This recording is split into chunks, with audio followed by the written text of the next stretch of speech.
Legal team में कौन कौन था?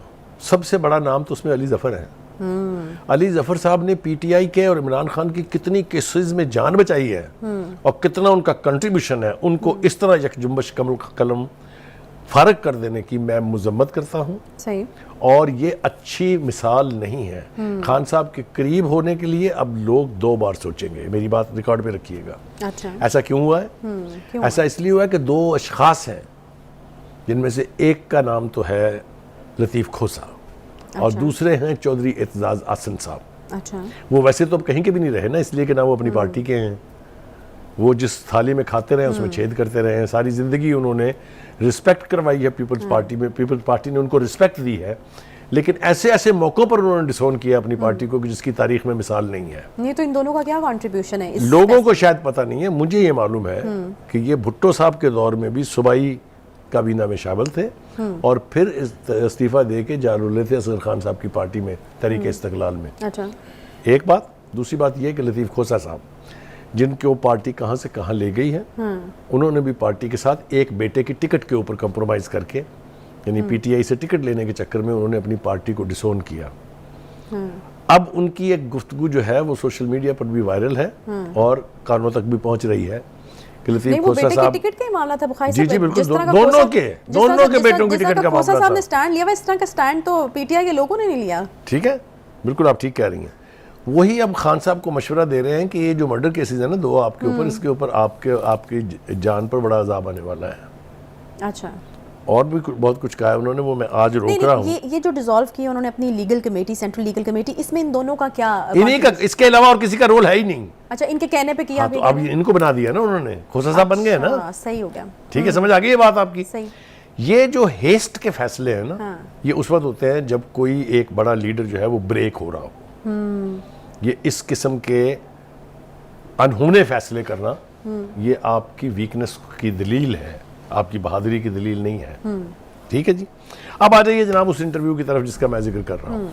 क्या हुआ एकदम से असद उमर साहब को ऐसे इंकशाफात कर डाले और देखें असद उमर साहब पीटीआई को जो है वो एक जारी करना पड़ा पेपर के, ये असद उमर साहब ने जो बोला इंटरव्यू में उसके हवाले जी। मैं उनके खानदानी पसमंदर में तो जाना नहीं चाहता हूँ क्योंकि वो बात निकलेगी तो फिर दूर तलक जाएगी। अच्छा। उनके एक भाई जो है नून लीग में, जुबैर अहमद उनका नाम है, और असद उमर साहब जो हैं ये पीटीआई में थे। पीटीआई का जैसा मैंने कहा कि बहुत बड़े स्टॉलवर्ड थे, लेकिन अब जो वो गुफ्तगू कर रहे हैं वो एक तरह से मुकम्मल तौर पर इमरान खान साहब और उनकी पॉलिसीज को डिसोन कर रहे हैं।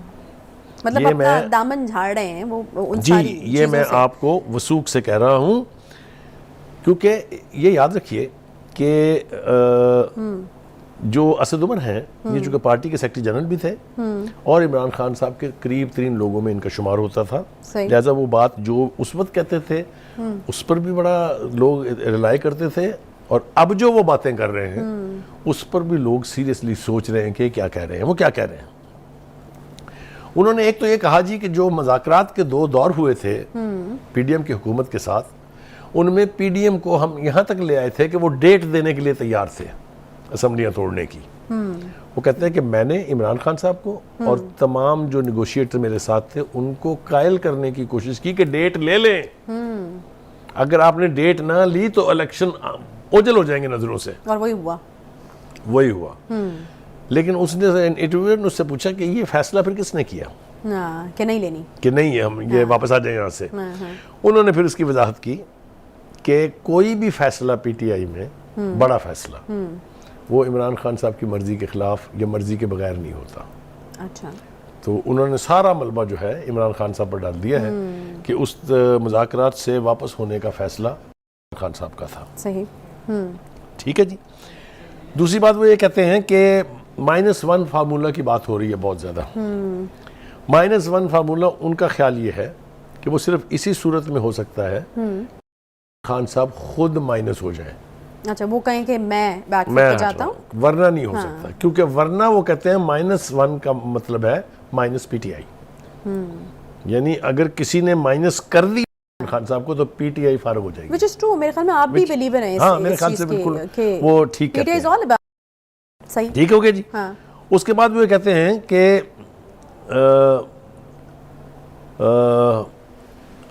जो एक मीटिंग हुई थी जिसमें बाजवा साहब भी मौजूद थे, जनरल बाजवा, इनके सूरत हाल बदतर होने से पहले की बात, जब ये हुकूमत ख़त्म हुई है।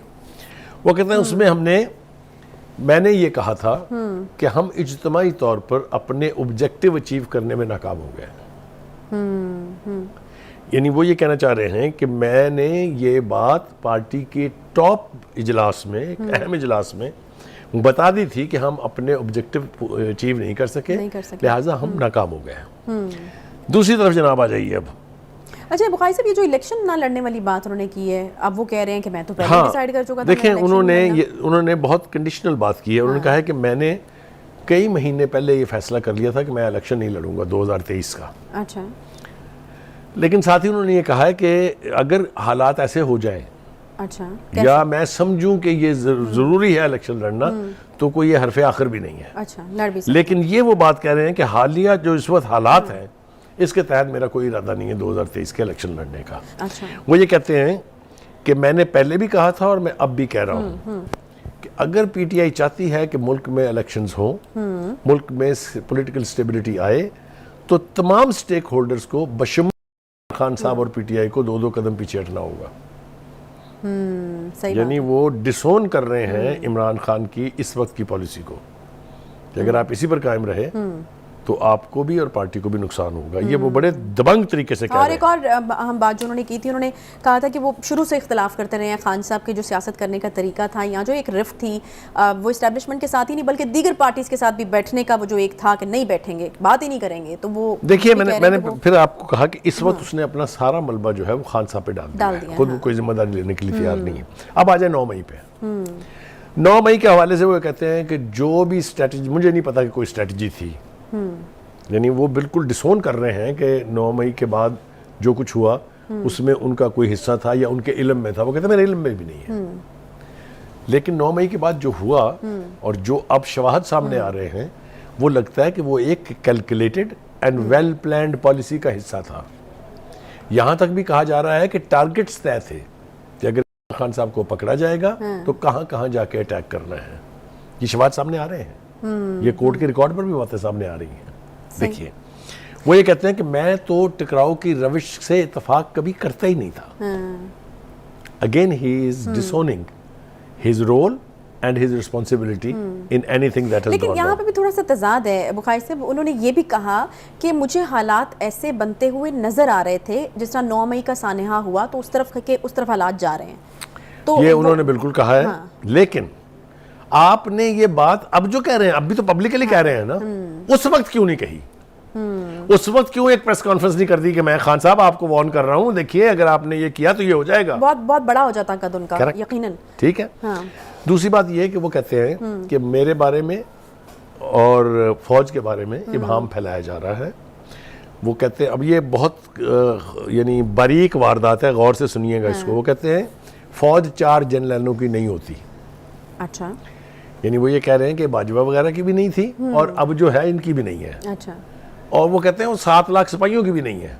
अच्छा। वो कहते हैं फौज तो कौम की होती है। जरा फॉर्मुलेशन देखें। इसी फौज को धमकियां देते रहे हैं ये खान साहब के साथ मिलके। आपने नहीं सुनी? सही। पूरी पीटीआई की लीडरशिप अंडरमाइन करती रही है फौज को, और इस तरह अंडरमाइन किया है जो पाकिस्तान के दुश्मनों ने नहीं किया कभी। वो जनरल बाजवा साहब जिनकी तारीफ और उनकी यानी क्या कहूँ मैं, खुशामदी नहीं, तो फिर अगर असद उमर साहब की बात को सही मान लिया जाए तो फिर वो जो धमकियां थी, वो टकराव था, वो कौम के साथ था, अवाम के साथ था। देखिए, मैं फिर आपको ये कह रहा हूँ कि ये बातें अब जो की जा रही हैं, ये अगर वक्त से कर देते तो शायद इनकी कोई अहमियत होती। अब वो सिर्फ अपने ऊपर से मलबा साफ कर रहे हैं। उनको इसकी फिक्र नहीं है कि इसका इमरान खान को क्या नुकसान होगा या पीटीआई को क्या नुकसान होगा। सही। वो एक ही सांस में ये भी कहते हैं कि सारे फैसले खान साहब के थे, दूसरी सांस में वो ये कहते हैं कि जी मैं तो पीटीआई का लॉयल था, लॉयल हूँ किसी और पार्टी से सियासत लॉयल जो है वो रहूंगा।